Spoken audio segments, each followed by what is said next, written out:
One is the importance of, you don't come see me and learn how to take care of your heart, and then you have to go somewhere else and learn what's good for your brain, and then somewhere else about the next organ system. Again, this is not that siloed approach. So the things that I teach people for heart health help lower risk of certain cancers, help decrease risk of Alzheimer's, help decrease risk of high blood pressure and diabetes, help you maintain a healthy weight. So again, it's healthy lifestyle that affects all aspects of your health.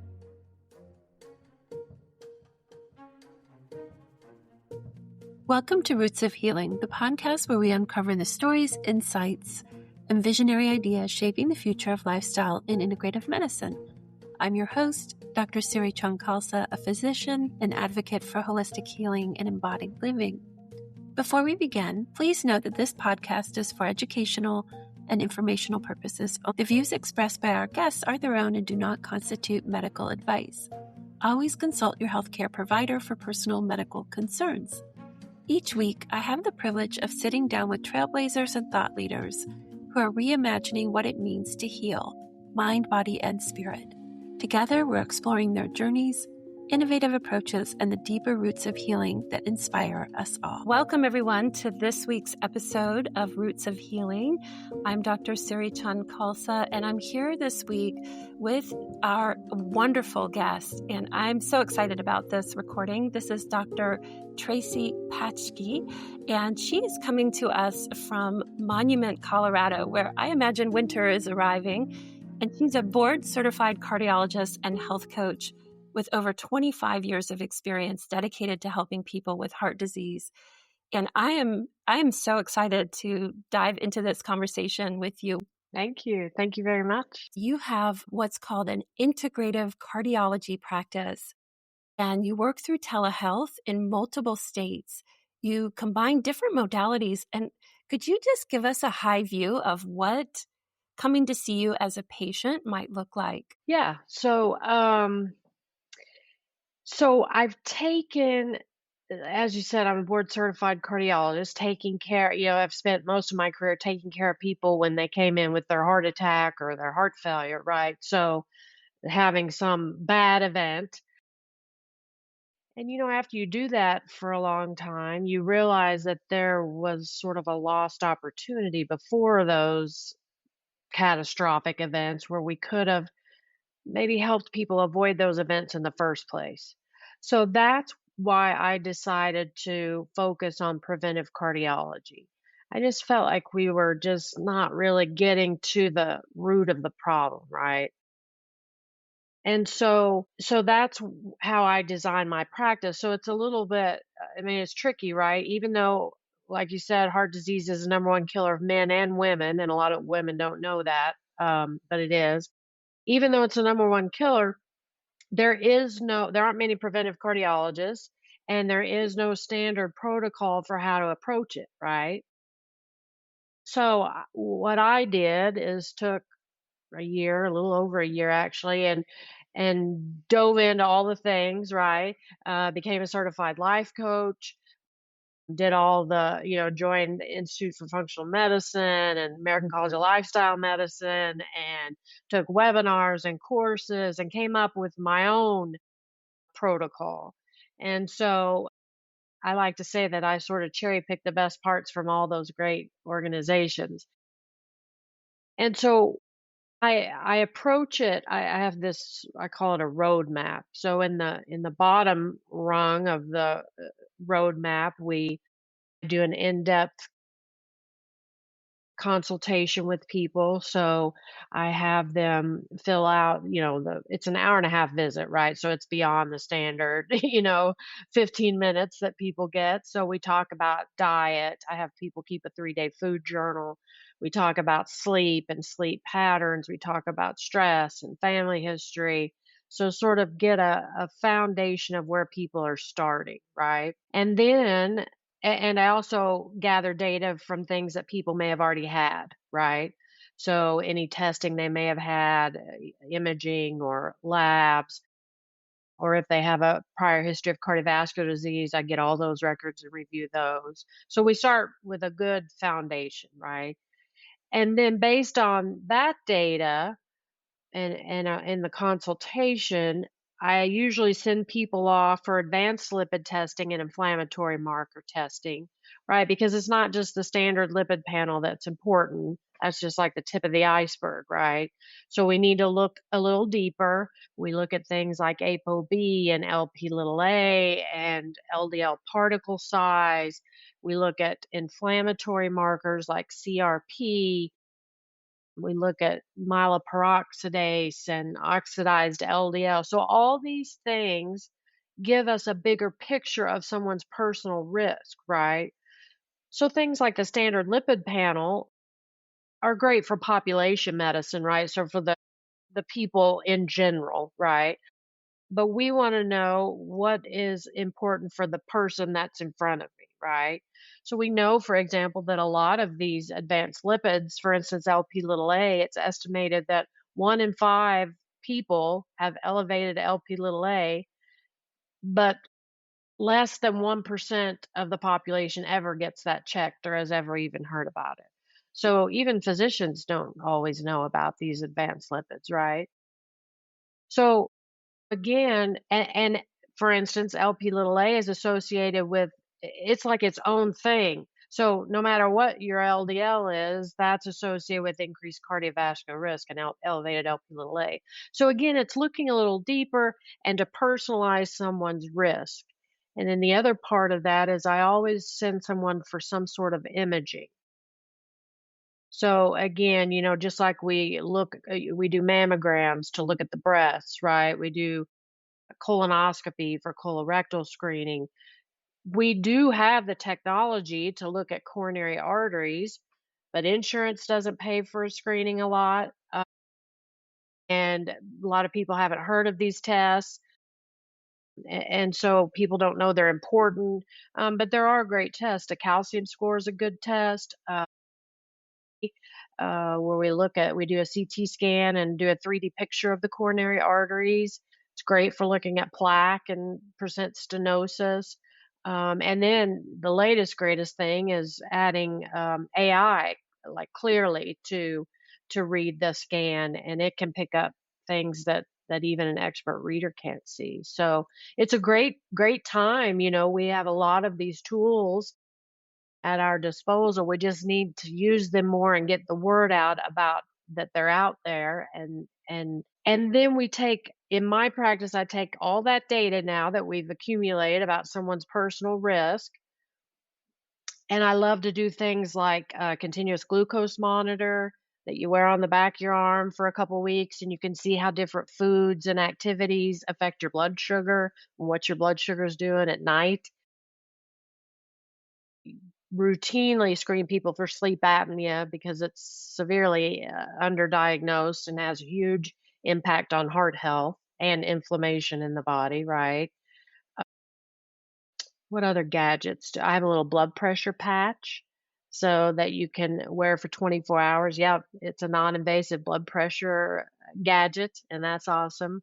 So I'm into wearables. I recommend wearables for people to chart their sleep and their body temperature and their heart rate variability, because all those bits of data give us a glimpse into our personal health, right? And how things affect our personal health. So, you know, if you all you got to do is look at a whoop strap, and if you drink alcohol before you go to bed, your sleep is horrible, right? So you can do little experiments on yourself, right? How do things affect you? Because again, in medicine, we make these general recommendations and we check things in general. But if we want to dial down to someone's personal risk, all these gadgets and all these sort of a deeper dive tells you what your personal risk is. And that's what it's all about, right? It is. And I am such a proponent of the personalized medicine revolution. I can't say enough about it. And interestingly, for me, that really emerged through my study of the traditional healing system of India called Ayurveda. And we start to see that, as Heraclitus said, you never step in the same river twice. It's never the same person, even an identical twin, which we might dive into a little, is not the same person. And I'm really curious about, was there a particular moment in your career? And then I'm going to dive into all of your tailored approach because it's so exciting to me.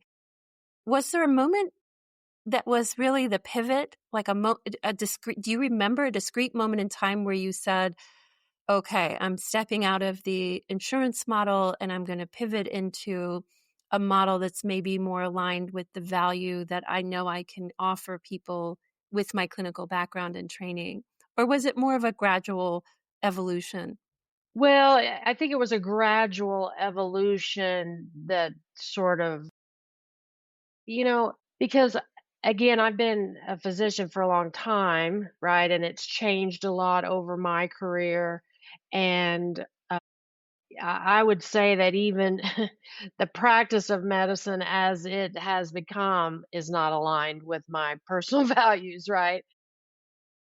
But it took me a while to figure out what my personal values were, right?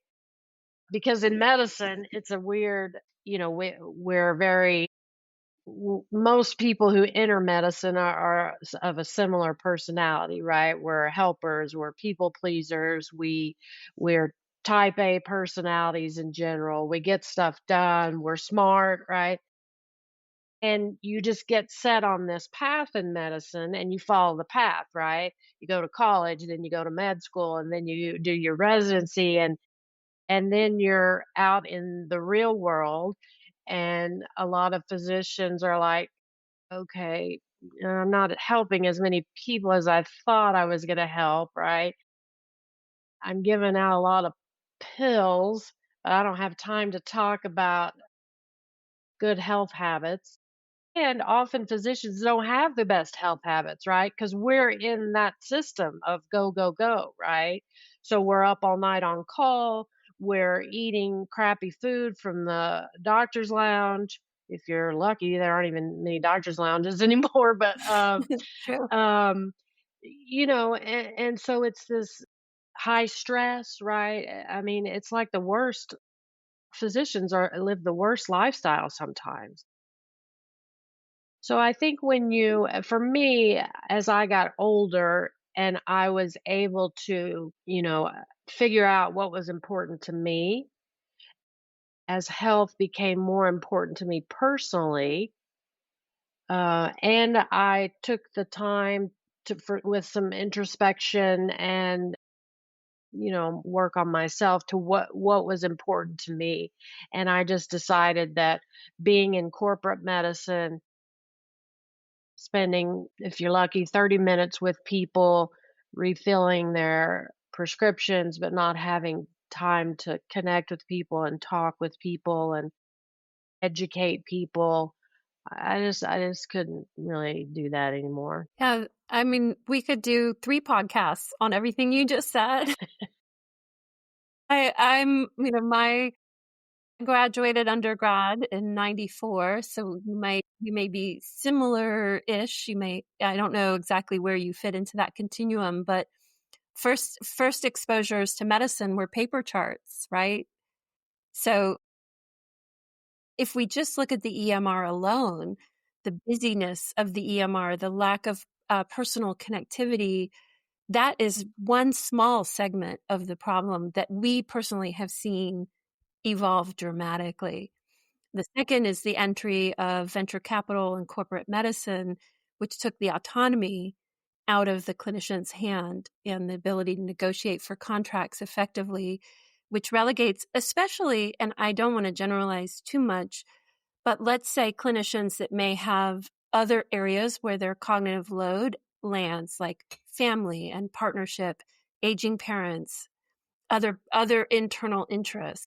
Well, women Yeah. specifically. Yeah, exactly. I don't want to be too general, but yes, Well, I the agree. system wasn't made for women, right? It was a because when the system was made, it was for male residents, right? They actually lived in the hospital where they trained, and which was fine for them at the time because they likely had a wife at home who took care of the kids in the home, and they could spend the night in the hospital indefinitely. Well, it's a different time, and, medical school classes are over 50% women now, but we're still trying to function women are still trying to function in a system that was set up for men and works well probably for them, but doesn't for us. So you either fit in the system like a what is it, a round peg in a square hole, Hmm. or you do your own thing. And I think that's why a lot of women are sort of doing their own thing because they're realizing it's hard to do it in that system. It really is. It isn't like, as we've alluded to, it's not aligning with our internal value system. And I think, again, I'll speak generally, but I do think the perimenopause menopause shift, which I've been in the midst of, there's something also that changes in that time where you're like, I'm done listening to someone else's story about who I am. Right. Right. Yeah. I never thought of it in terms of that, but maybe that was the initial trigger.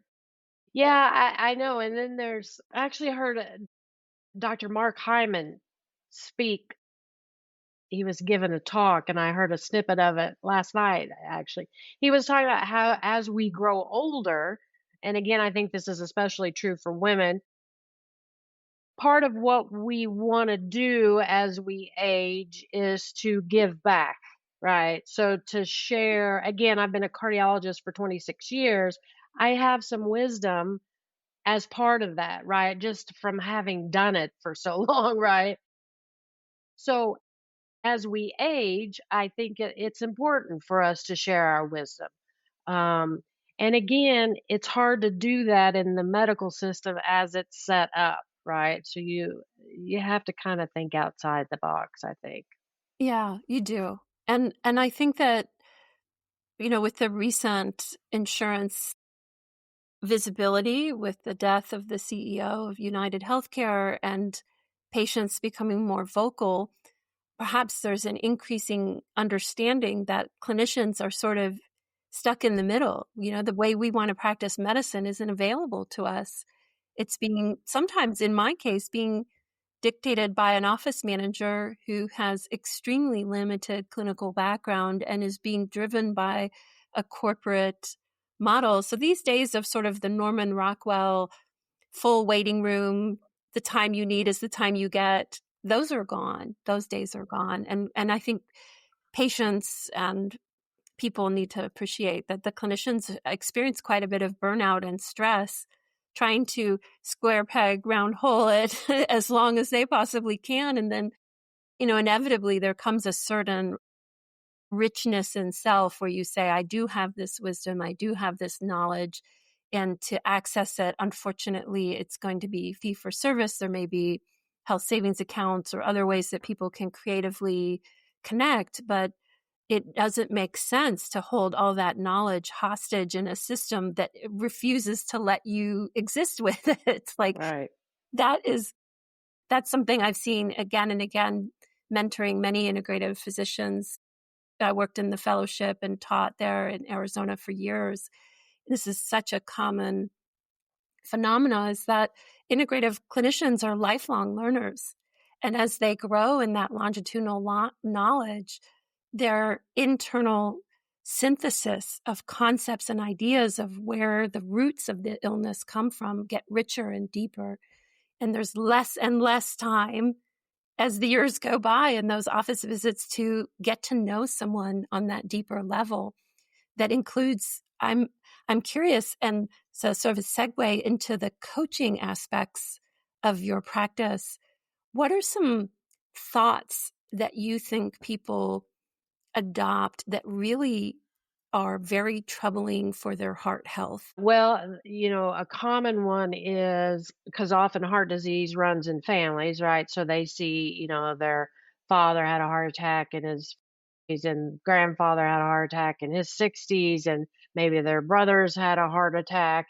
So it's kind of all around them, and they think they're destined to have a heart problem, right? So it's sort of that fatalistic mindset, right? So I try to help people, I always quote the American Heart Association estimates that 80 to 90% of heart disease is preventable or reversible through lifestyle modification. So that's a huge percentage. And this gets back to the twins and genetics versus epigenetics, right? So sure, some things we inherit genetically,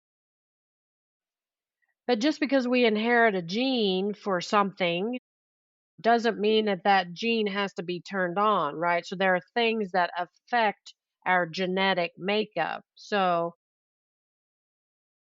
again, Dr. Hyman used this analogy. I thought this was great to help explain it to people. So think of the piano keys, right? So that's your genetic code. So it's all right there. But the keys that are played are turned on and off by lifestyle things often, or environmental things, right? So we know that a lot of that part of it is under our control. So just because you were dealt some bad genetics doesn't mean that that's what's going to show itself, right? And the other thing I hear a lot, and I try to help people sort of, like, I think there's so much chronic disease in this country, right? And I think people feel like they're trying to do the right thing, and they're trying to watch what they eat, or they're trying to do this, but they don't see much progress. So I think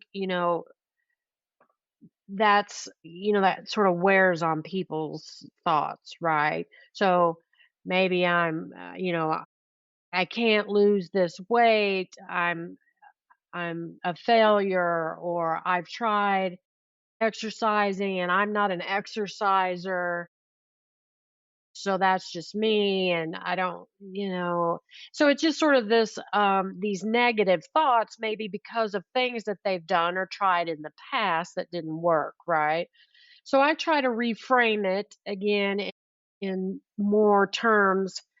I use the pillars of lifestyle medicine for my basis when I talk to people, and we try to hit all those pillars and I try to reframe it in terms of good health and good aging and good health, lengthening our health span, not just our lifespan, right?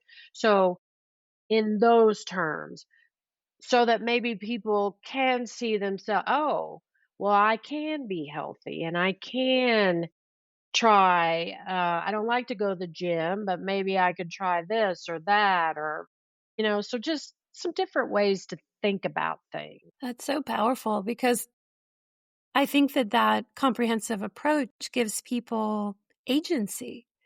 And so often what happens, what I saw as a primary care doctor, is they might visit I had a favorite cardiologist that I wanted everyone to see because she is very similar in her practice style to you.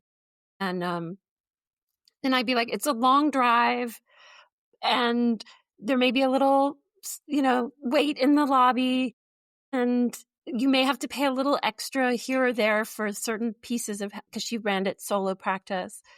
But I was like, it's worth every penny, considering it's the leading cause of death and your perceptions in it may not even be accurate. And this notion of there's two things here at play. One is that you so richly described is what comes to us through our genetics, insulin resistance or hyperlipidemia profiles that aren't as favorable, or cancer, or it could be the ApoE, there's so many different things that may be coming, but how powerful lifestyle is.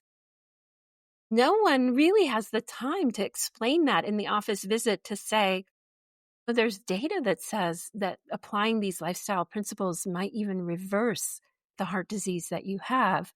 Do you see people's eyes light up and sort of feel shocked and relieved that they Hmm. are not in some process that is completely irreversible? Yes. Yeah, Dr. Dean Ornish, he's a cardiologist who did the original work of reversing blockage, right? Plaque in the arteries with a plant-based diet and stress management and exercise. And that was, 25 years ago. And everybody thought he was kooky, right? So, no. So we didn't, the answer is you get a stent and you get some Lipitor, right? And again, it's kind of a screwy system.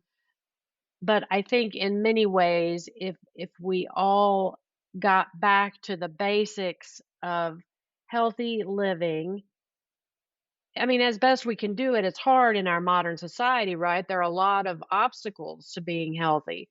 So that's part of what I try to do is to help people know the foundations of a healthy lifestyle, again using the pillars of lifestyle medicine, but then helping like give some tips and tricks and maybe things I've tried that are helpful, or like food prep, or subscription meal boxes for plant-based, just different things that people may not have thought about or tried. Or and again, I spend a lot of my time reading and perusing things and listening to people talk about, so I get snippets from other people that I can condense for people, right?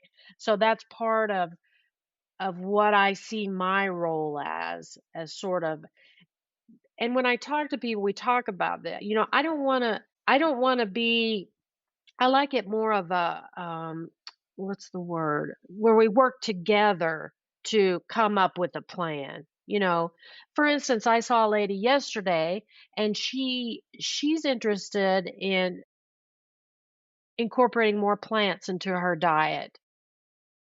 But she's the cook for her husband and two sons, and they want meat, right?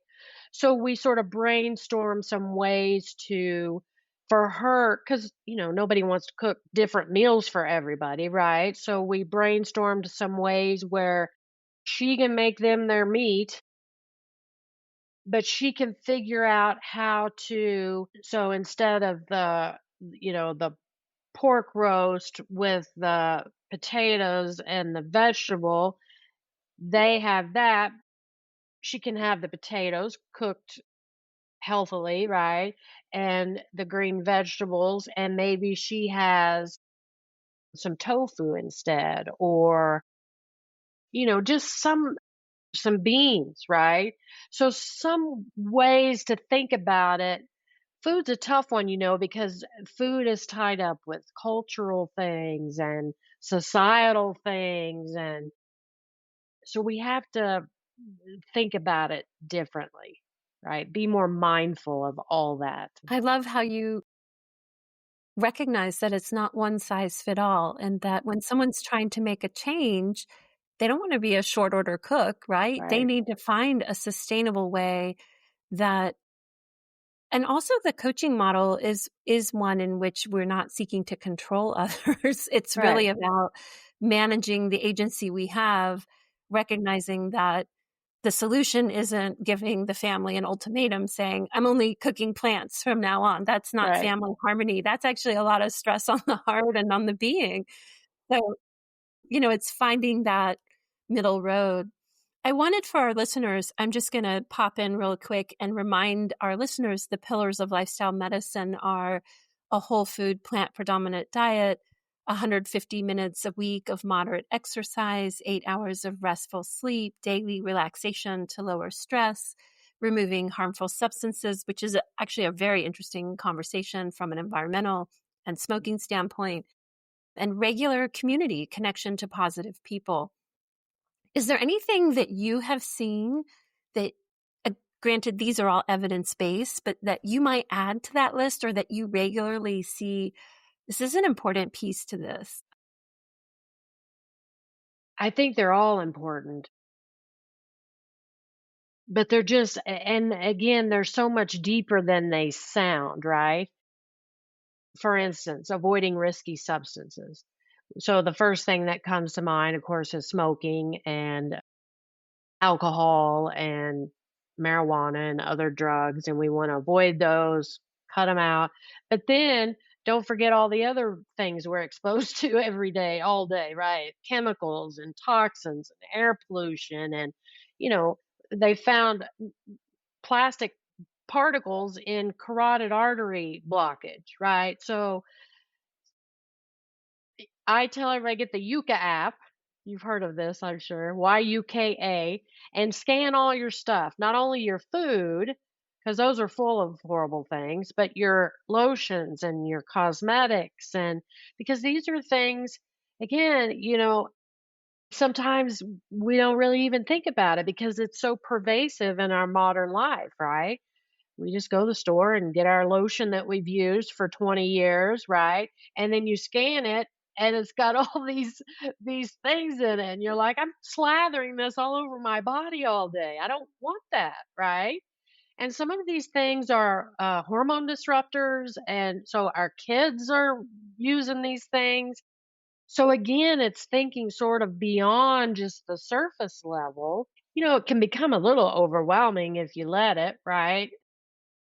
Because we can't, I mean, I guess we could, but we're not all gonna move out and live off the grid. So we have to, and this I think is the important piece of it, right? We have to figure out how to function and live in this modern society that we have where we're not so overstressed and overworked and over polluted, right?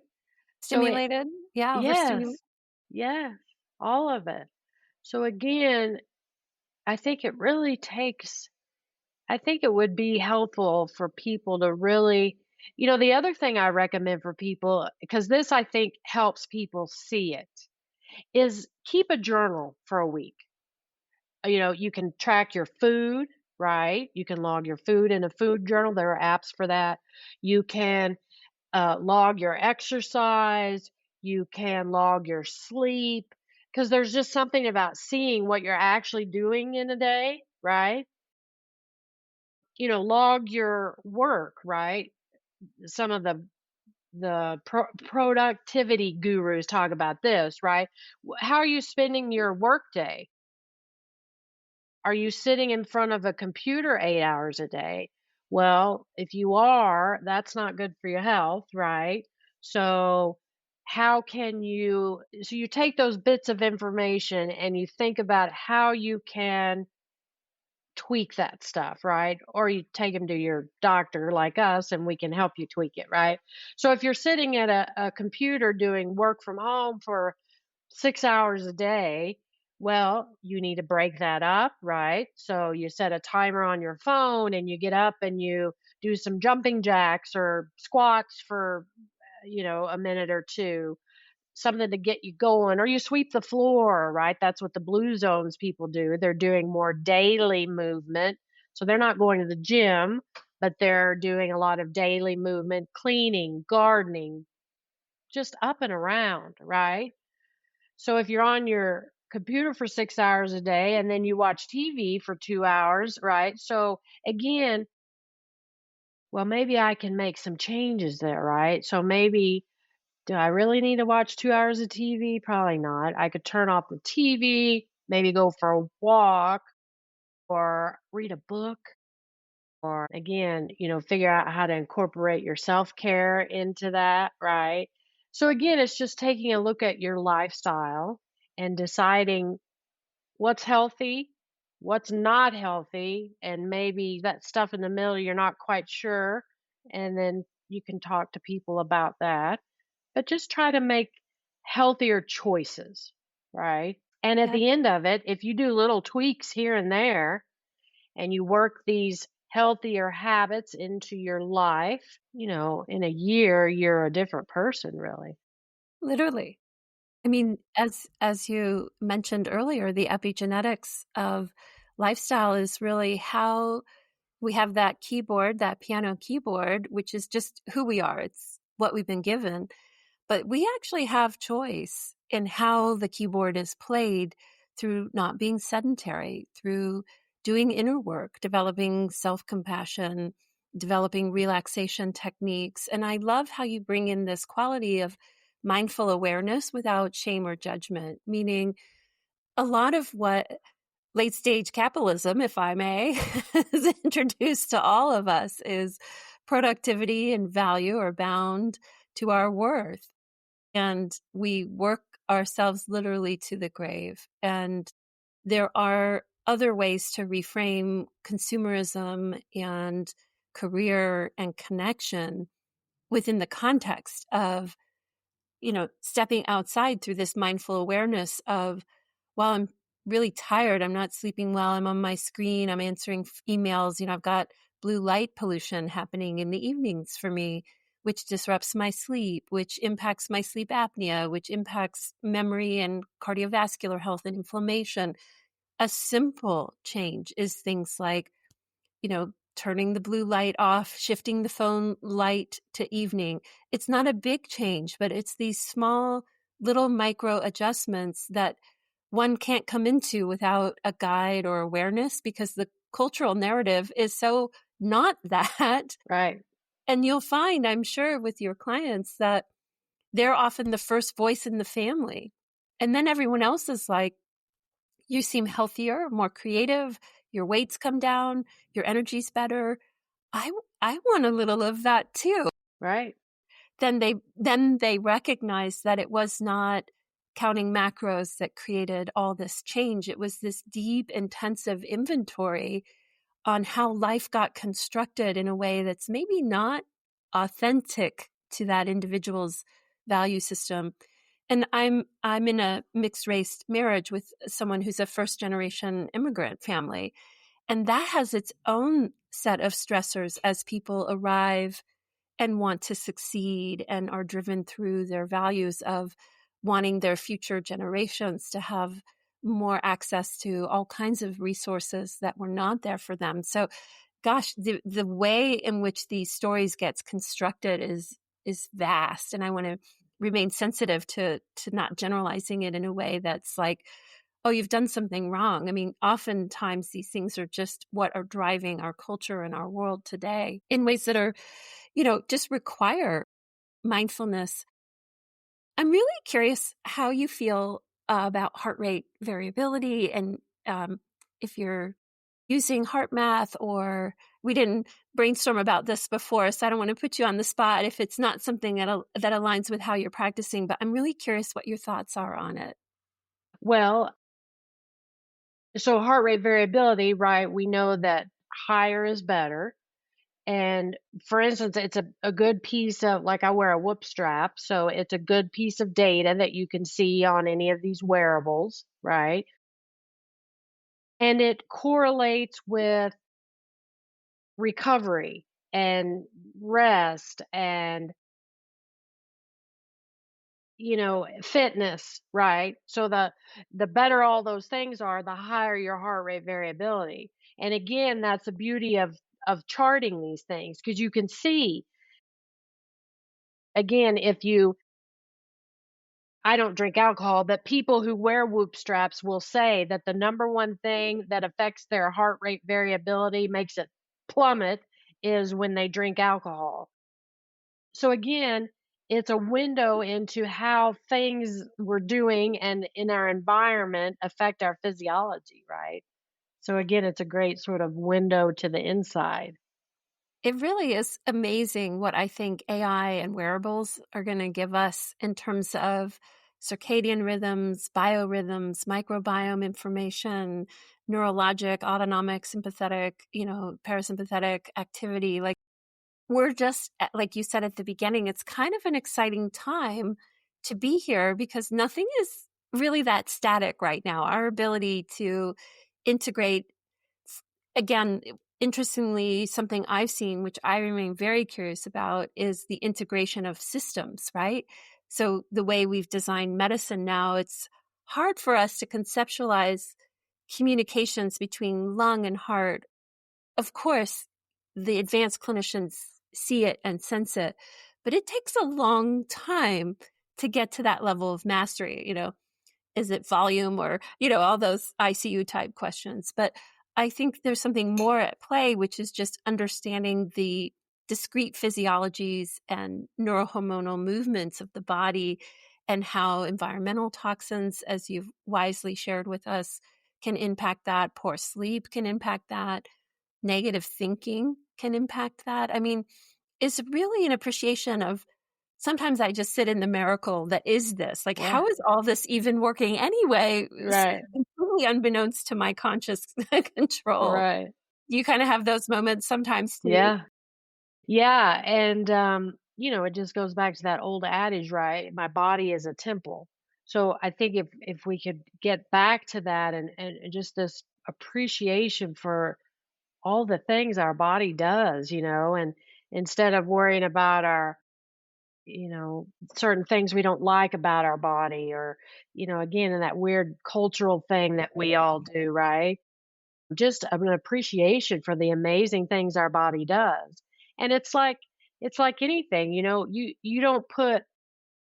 you wouldn't put crappy half gas, half water into your gas tank, right? You put the best fuel that you need to get your car to run well. But we don't think about ourselves in the same way a lot of times, right? Things that we're putting in our mouth or people that we're surrounding ourselves with or jobs that we're doing or again, is it the best thing for us, right? And if it's not, how can we tweak it to improve it? Or maybe we just have to change it. I mean that happens too, right? That's what I did, and that's what you did, right? The other piece of that systems approach. Right. So this is a product of modern medicine, right? You come see me for the heart, and this person for the lungs, and this person for your brain health, but it's all related. And that's what I like to talk to people about like the inflammation piece, right? So we know specifically for heart disease, we know that cardiovascular disease, high cholesterol makes people prone to making plaque, and we know that elevated LDLs are associated with that, right? But there's also the inflammation piece. So it's not just cholesterol, but inflammation plays a big role in cardiovascular disease. Inflammation is what makes the arteries sticky, right? And that's where the things like sleep apnea and stress and an inflammatory diet and lack of exercise, that's how all those things play a role in cardiovascular disease. So they're all important, and that's why I try to address them all in my practice. Because if, again, in the traditional setting, you see the cardiologist and you get your Lipitor for the cholesterol, well, that's just one piece of it, right? What about the other pieces? What about your sleep and your blood sugar and your diet and your movement during the day, right? And then or where you live and your environment and your social determinants of health.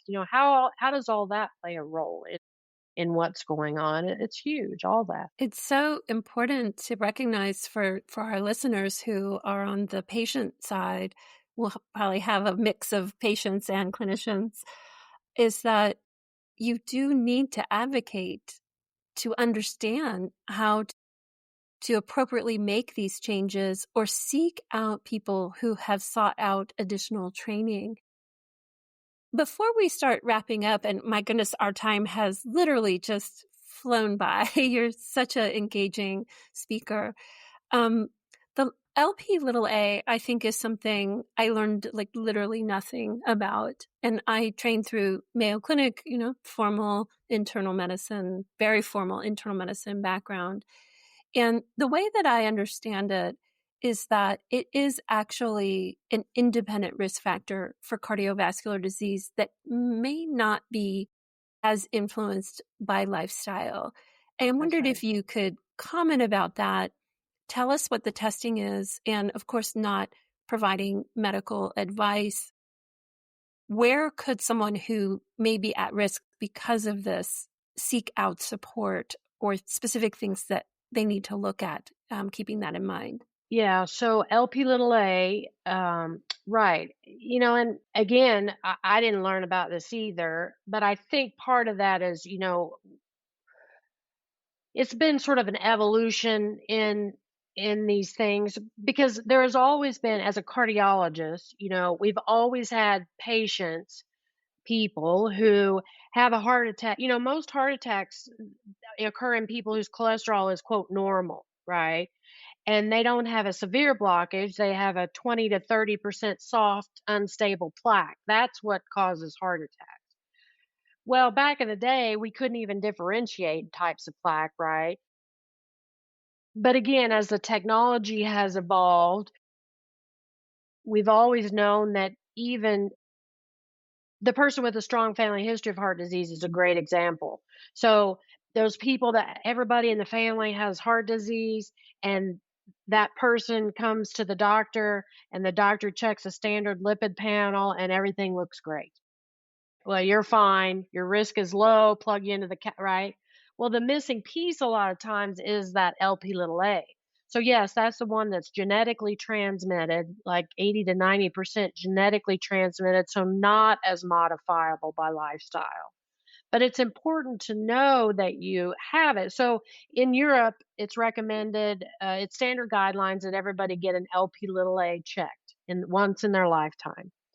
The National Lipid Association recommended that this year, and it's thought that national guidelines in this United States will recommend checking LP little a at least once in the lifetime next year, maybe. But so you'll be ahead of the curve if you're getting it, right?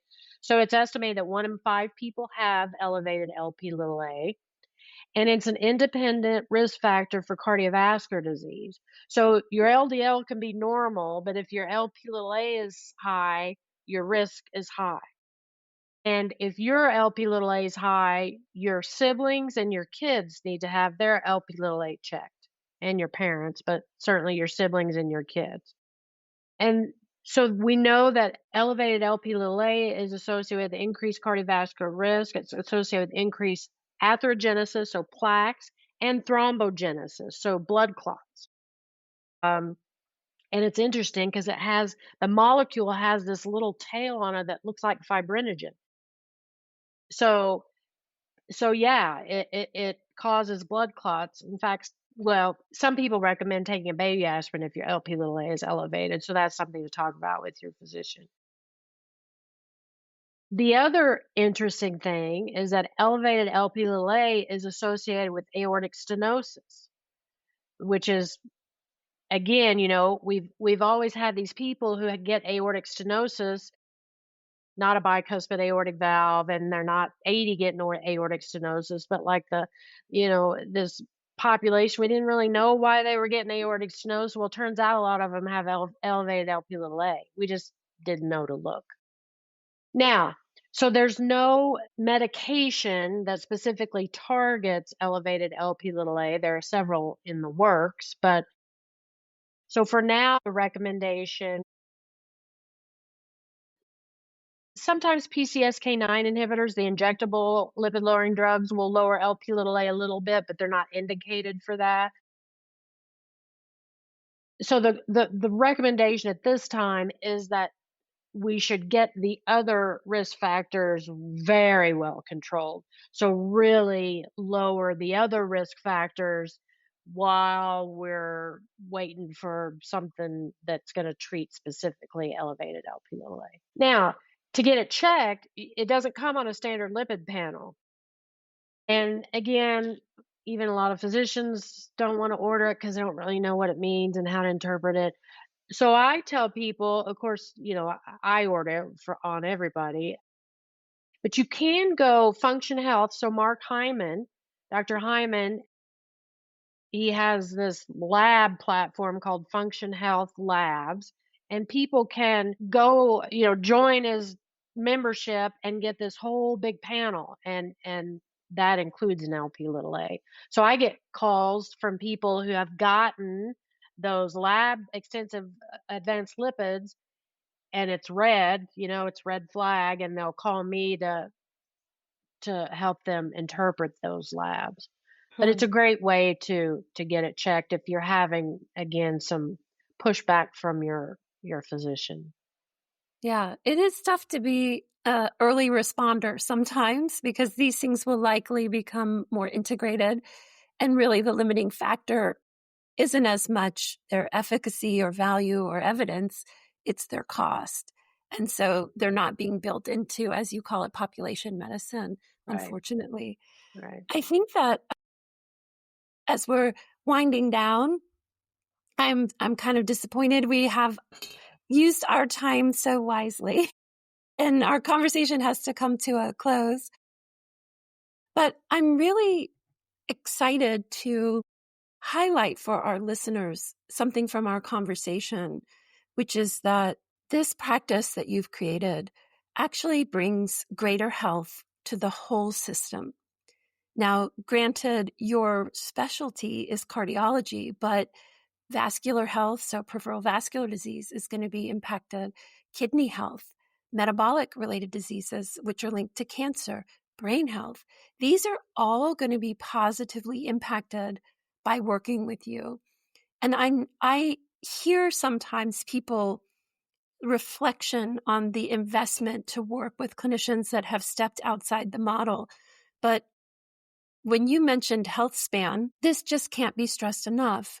And I worked for many years in internal medicine and hospice. And so I really understand, as I'm sure you do as well, the late stage ramifications of untreated atherosclerotic, inflammatory, prothrombotic style diseases of stroke and peripheral vascular disease and advanced cardiomyopathies.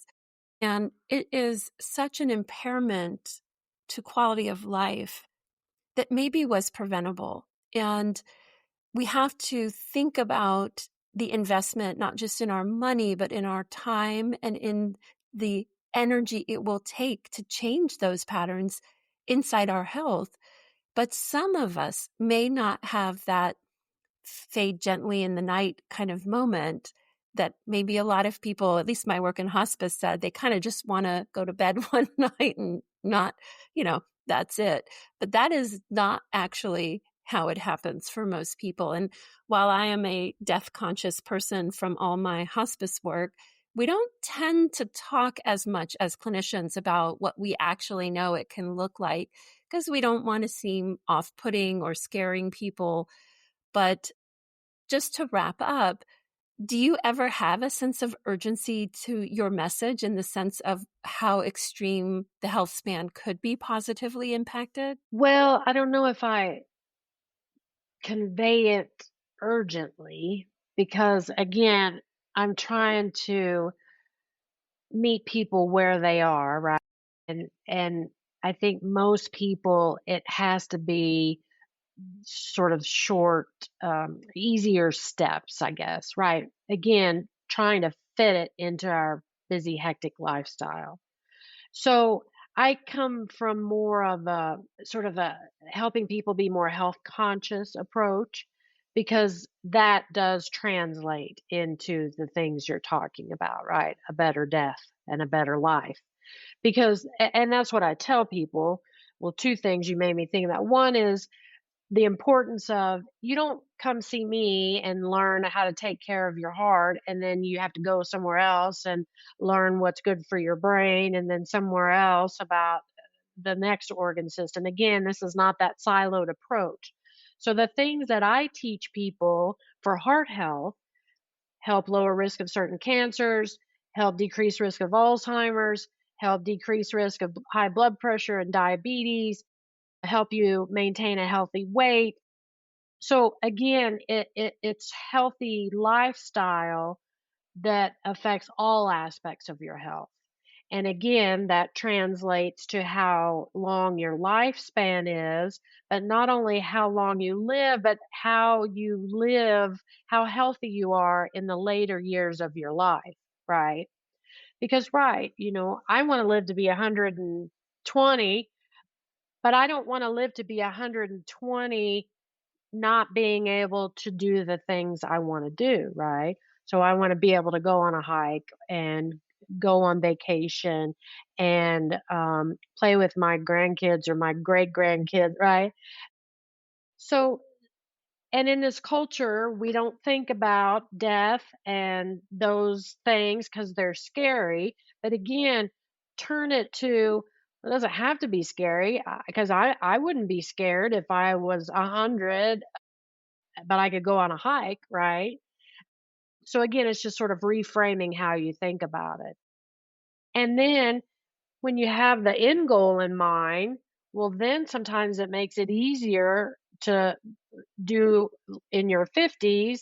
Well, how, if that's my end goal, what can I do at this point in my life where I am to help me reach that goal? And that changes, as we age or our life changes, but it's good to think about. It's so valuable to think about. And I just love the wisdom that you've brought. We'd love to know something unique about you as a person. I always love putting a little expansion around just us as clinicians. And you mentioned that you have two teenage twins and a house full of friends. Can you tell us a little bit about what a day in the life looks like for you? Yes, I have 16-year-old twins, boy girl twins, and I'm a single mom, so they can drive now, thank goodness, so that helps a ton. So we get them off to school and we deal with being a teenager from the male perspective and the female perspective, so that's fun.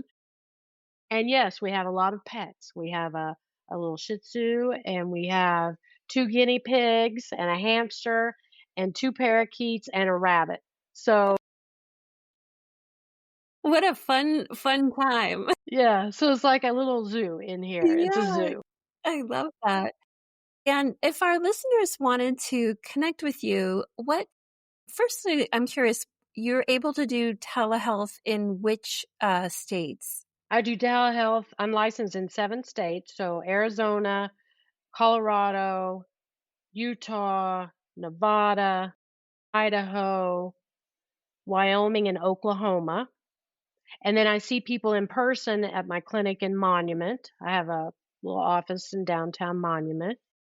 And then I have a health coaching package that I do. I do health advocacy visits. So if someone just wants to see me to go over their labs, I can tell them what all those labs mean. So again, not as much their doctor, but just somebody to help them teach their teacher, right? Yeah. And I offer a free health consultation, a 30-minute health consultation if anybody just wants to chat and see if how I could help them. We'll put all of your contact information in our show notes. And I honestly, to really have spoken with someone who's done that deep distillation of your clinical insight with your advanced lifelong learning interests is a real treasure. And I hope it really inspires people to feel, even if it's difficult to find a you, that they understand that assessing cardiovascular risk at the minimum in midlife with someone who really helps you mindfully, thoughtfully, compassionately explore what's possible in the setting of genetics and your current state is one of the most valuable investments of your time, energy, and money that you could make in midlife to give you that health span. So this is a real treasure of a conversation, and I'm delighted that you jumped in early. We're at the very beginning of the podcast, so I always love people who are willing to dive in with me to these topics. No, it's great. Thank you. And thank you for having me. We'll have the show notes and all the information of how to reach out to Dr. Paeschke. And thank you so much for joining us this week. Take care, everyone.